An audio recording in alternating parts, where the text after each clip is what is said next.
The Elder Scrolls Online launched for PC and Mac back in spring of 2014, and this year marks its official 10th anniversary. Earlier this week, I was invited to a presentation to get an early look at some of what the team at ZeniMax Online has in store for this year and beyond. For anyone who played in 2023, you'll know that this marked the beginning of a slightly different DLC release cycle for the team. In previous years, we had received a total of 4 content releases: a dungeon pack in Q1, the chapter or expansion in Q2, a second dungeon pack in Q3, and a zone DLC in Q4. This past year, we instead moved to a 2 DLC release cycle, 1 dungeon pack and 1 expansion, releasing in the first 2 quarters of the year. Quarter 3 was then dedicated to bug fixes and quality of life improvements, and Quarter 4 then saw the release of Infinite Archive, a new roguelike endless dungeon mode that could be played solo or with a friend. This year is going to follow a similar release cycle, with a new dungeon pack coming out in March and the chapter releasing in June. Over the summer, we'll see various updates and quality of life additions, as well as a planned housing update for Quarter 3.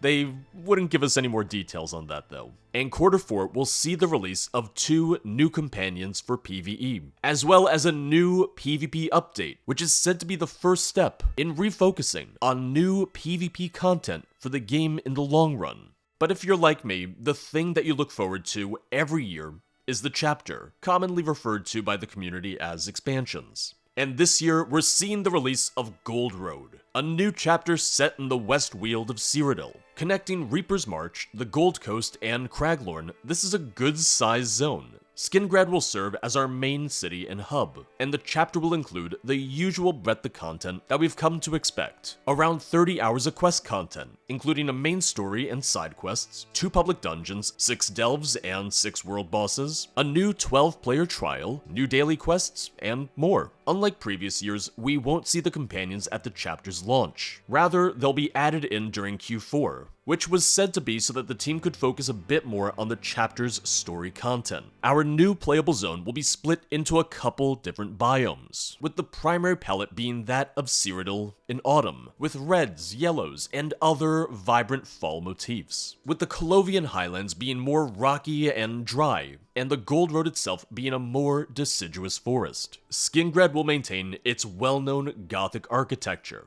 and I really look forward to seeing more of the city itself, as it's one of my favorites from Oblivion. On top of this, we'll have a new Bosmer-themed component to the zone, called the Valenwood Annexation, with one of our antagonistic groups this year being a group of rogue wood elves, meaning that we'll see more dense rainforests, vines, and stuff of that sort. It was also hinted that while we'll be spending most of our time on Nirn, certain quests may take us to a plane of Oblivion or 2. And as is often the case, the chapter will be receiving a new gameplay system. This year's is a system called Scribing, which was described as a precursor to the long-requested spellcrafting feature. And it was made very clear to us that this is not spellcrafting, something that was in development years and years ago, but is something so rife with balancing issues even in the single-player games, let alone trying to find a way to balance it for an MMO with both PvE and PvP. Instead, scribing can best be described as a way of customizing and crafting new skills. At launch, scribing will add at least 1 new skill to the weapon, guild, and world skill lines, meaning stuff like bow, two-handed, destruction staff, fighter's guild, mage's guild, undaunted, soul magic, or the PvP skill lines assault and defense. The idea being that scribing would let you take a new skill in these lines and fully customize it. You could craft a skill to focus on damage or on healing and add different effects such as damage type like poison, different buffs, and so on. The idea being that this would add new avenues of player expression through more custom skills. One thing that we weren't told is if this would also include the Psijic Order skill line that comes as a part of the Somerset chapter, but I can't imagine it would include the Dark Brotherhood, Thieves Guild, or Antiquities, as these 3 only have passive skills anyway. Scribing will have a new currency and will come with its own multi-quest story arc, along with a lot of lore on how this system was created, and even how its origins might predate the more common magical schools that we've come to know. But we were intentionally not given a deep dive into the system, as more details will be given closer to the chapter's release in June. We were, however, told a bit about the second component to scribing, styling, which will give us the ability to change the color and style of our skills. At launch, there will be 22 new styles, all of which can be earned as gameplay-based rewards, with plans to add more over time. The example that we were given was changing Wall of Elements under Destruction Staff to be purple in color, meaning that you could really create a whole new theme for your character in order to make them feel a little bit more unique. We did get a slight tease about the story of Gold Road as well. There will be some slight spoilers here, so you may want to skip to the next segment of the video if you're worried about that. This year's chapter is a direct follow-up to last year's Necrom storyline, in which we ended on a massive cliffhanger, learning of a forgotten Daedric prince of paths and fate named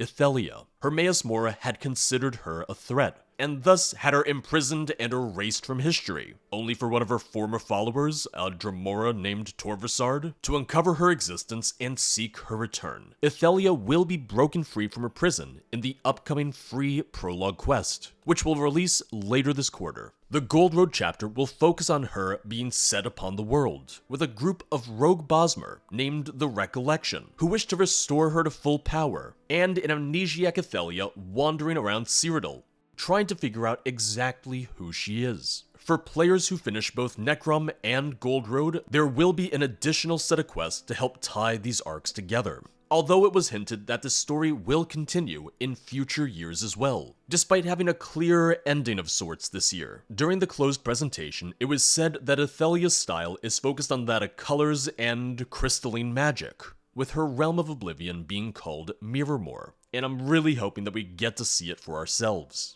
In case you were skipping ahead for spoilers, welcome back. The Gold Road chapter already has a release date, with PC and Mac getting the new content on June 3rd, with the console launch later that month on June 18th. We also received some details for the new dungeon pack, launching later this quarter. The two new dungeons, named Oathsworn Pit and Bedlam Vale, will release on the PC's playtest servers on January 29th. With an official launch on March 11th for PC and Mac and March 26th for console. As I mentioned at the start of the video, these are the only two paid releases for the year, one dungeon pack and one chapter. We haven't been given any details yet, but the plan is for a housing update in Q3 alongside different bug fixes and game updates. Personally, I have enough dungeon content in the game right now that I don't necessarily need 2 dungeon packs a year, and last year's release schedule worked well for me because it gave me more time to catch up on other content, rather than rush to stay caught up with the new dungeons. Quarter 4 will see the release of a brand new PvP update, and we've been told that it is completely separate from the Cyrodiil PvP zone. Once again, the team is hoping to refocus on PvP moving forward. So while this will be the first update in a long while, it is not intended to be the last. And when we asked about adding onto last year's free update, Infinite Archive, we were told that there are indeed plans to expand on it, but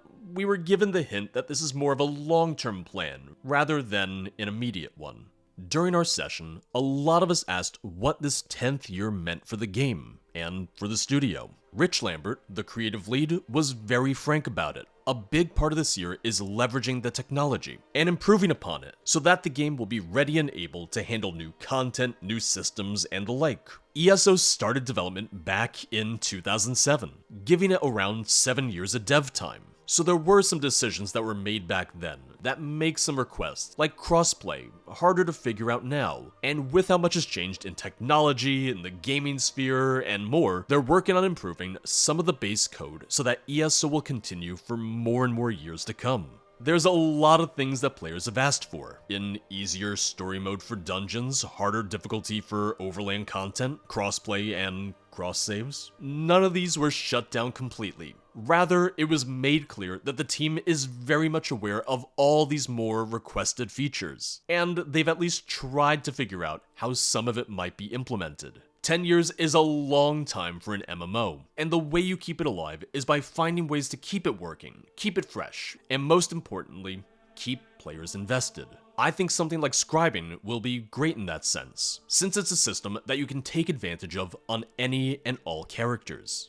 I personally hope that at some point we might see a third DLC make its way back into the yearly release. As someone who started ESO because of the story content, I do miss having a Zone DLC to help cap off the year. I don't expect to get a Zone DLC every year, especially now that Q4 has been getting base game content updates that everyone can play. But I would love to maybe see one year get a Zone DLC, then the next year get a free content add-on, like Infinite Archive, the PvP stuff, and whatever else. What I will say is that I know the change in DLC releases has made the workload much more manageable for the team, and that they were really starting to stretch themselves thin with the 4 releases a year. I think moving away from that really strict 1 DLC per quarter schedule meant they could focus more on stuff like last year's Arcanist class, and this year's new scribing system. But that's gonna be it for today. As always, thank you for watching. I'm really looking forward to showing off the Gold Road, scribing, and more as we get closer to the chapter's launch. And if you would like to see more ESO content from me, check out my streams at twitch.tv/0periodproductions. I'll see you guys in Tamriel. Bye bye.